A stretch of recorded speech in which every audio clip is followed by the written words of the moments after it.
Welcome to a bonus episode of the Blooms and Barnacles podcast, where we talk about things tangentially related to James Joyce's Ulysses.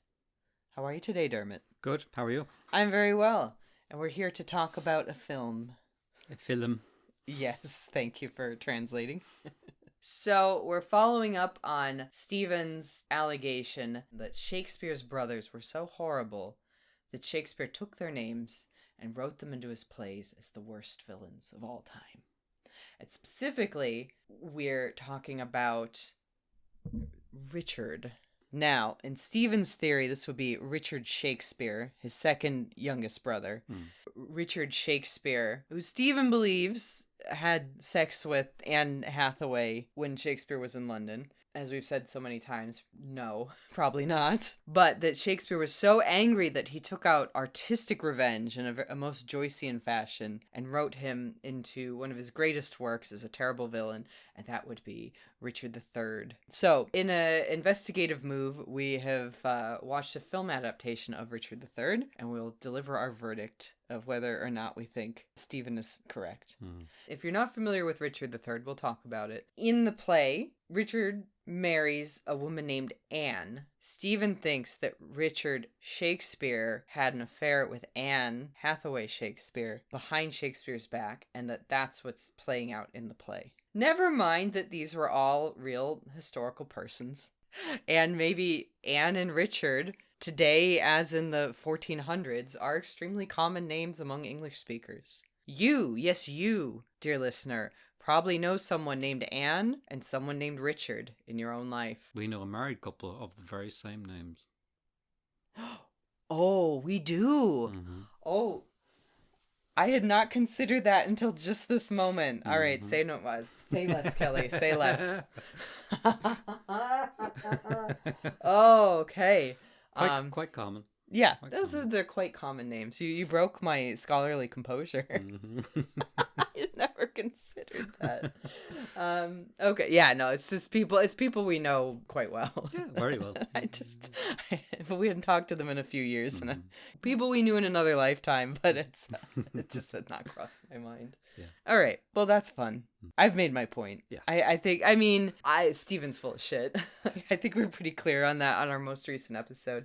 But for a little extra enrichment, and that's what these bonus episodes are. You know, we get away from the main text of Ulysses, we look at some ancillary texts from time to time, and one of those would be Richard III. So we're talking Richard III today. As you know, if you are an avid listener to the Patreon episodes, Dermot and I enjoy old movies. We always say movies from the 40s. Mm-hmm. I think we've watched 3 movies from the late 40s for this podcast so far. Yeah. All of which we liked. The only one we didn't like was Saving Mr. Banks, but... Oh, God. But that's still true, but there are other more recent movies than the 40s. But anyway, I'm already getting off topic. So we watched Laurence Olivier's 1955 adaptation of Richard III, quite a famous adaptation. Do you have any thoughts before we begin? Just general global thoughts on Richard III or Shakespeare? Don't think so. Okay. We'll start talking about it. I have had a thought, which is we opened our Scylla and Charybdis episodes, which are rapidly coming to a close. I think we'll finish this next month. We'll finish Scylla and Charybdis. Thank God. Then you get to move on to new material. You haven't finished Ulysses, so... No, but let's get out of the library. I've had enough Shakespeare lectures. Yeah, but I would say, Dermot, we open our Scylla and Charybdis series giving you what I call Dermot's Shakespeare Corner. You got one chance to complain about how much you hate Shakespeare. Mm-hmm. But we've watched now a couple Shakespeare adaptations. Yeah. And I'll say this only for our patrons who are the most elite Blooms listeners. I don't know if this isn't the first 10 minutes, it'll be in the preview. But Dermot has really enjoyed both of the Shakespeare adaptations that we've watched. We watched Hamlet. Oh, yeah, I would. I think probably going to end up watching Henry V as well. And I was going to save that for the end of the episode. Yeah, but I've seen that many times and I really enjoy it. Yeah. I think the Shakespeare plays that I kind of resent are the tragedies because I think they're hokey. Oh. But like I remember seeing the history plays when I was much younger in the 80s. It was a BBC dramatization, very hard to find these days. But it had like this kind of Mad Max production design, and it was I thought it was well done.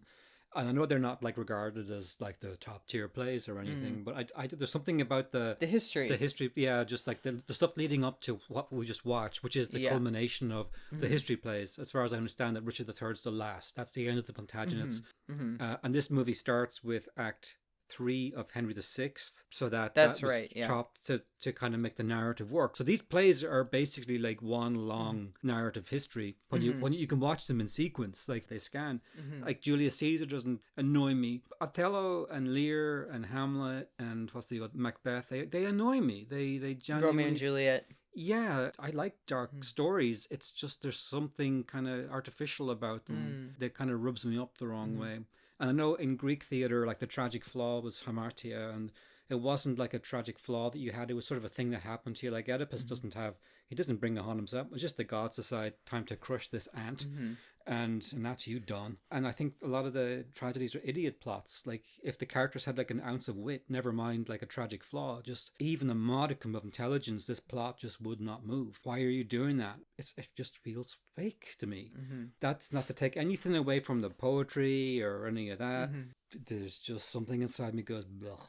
I haven't had that reaction to Julius Caesar or Richard III. Richard III, if it has a flaw, there's so many characters. Yes. And they're all like, it's Gloucester and it's Lord Derbyshire. It's like, oh God, why can't you people have normal names like Frank? Like, what's wrong with you? Well, that's his, Richard's brother is Clarence, but it's that his name isn't Clarence. He's the Duke of Clarence. Duke of Clarence. So they're talking a lot about Clarence at the beginning of the play, but because at first I was like, oh, is there just a guy named Clarence? That would be kind of refreshing, but no, they're all, the titles I think are very important to all these noblemen, so. Yeah. That's literally their entire identity, so. Yeah, all the lands they managed to accrue. Yeah. And you have to think too. He's writing this in part for people who knew hold those titles, so they're in a way hearing their own titles. I read somewhere that a lot of the period audiences would have had a much easier time. Like, oh, I know who that is. I know who that is. Whereas we would know it's Churchill or whatever. You know, the Disraeli, even like 19th century names would be fairly recent to us, and to them too. These names weren't as alien as they might be to a modern audience. So yeah, or at least the territories being ruled by their ancestors of whoever the modern equivalent, the Duke of Gloucester, you know, his grandfather. Yeah, because there's about 100 years and change that separate Shakespeare's audience from the actual Richard. Right, so. That's like us to 1926, right? Yeah, we know people from the 20s. Yeah. Still, like, you know, you met people who were alive back then when you were younger. So it's not like this vast historical chasm that it might appear. Yeah. Who found under a car park? Yes. Yeah. Do you want to talk about that? Yeah, looks like that body was real. Like, it does seem like they nailed that body. I guess spoilers for Richard III, but he dies. There's a big battle because everyone's angry at him, and they all hack him to pieces at the end.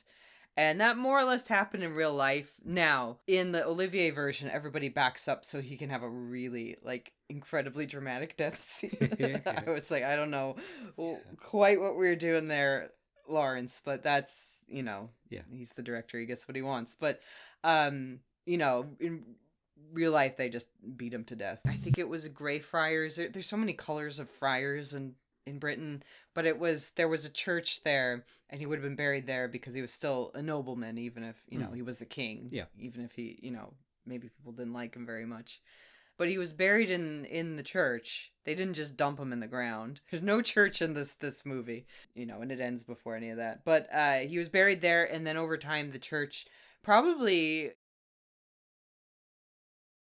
right, with the dissolution of the monasteries and 15 whatever, it fell into ruin and then was lost to time. I feel like half of Britain is just ruins under it. But yeah, in 2015 then, they did some surveys. They found the footprint of the old church. Made a very lucky guess because they found his grave almost immediately. He is, I think, in Leicester Cathedral. Right.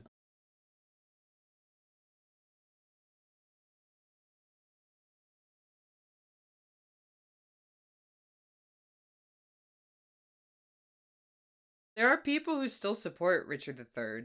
I really feel like Shakespeare and also Olivier did a real character assassination on Richard because people have been assassinating his character since the 14 to 1500s. He lost a major war, so that's, history is written by the victors, right? Is cliche.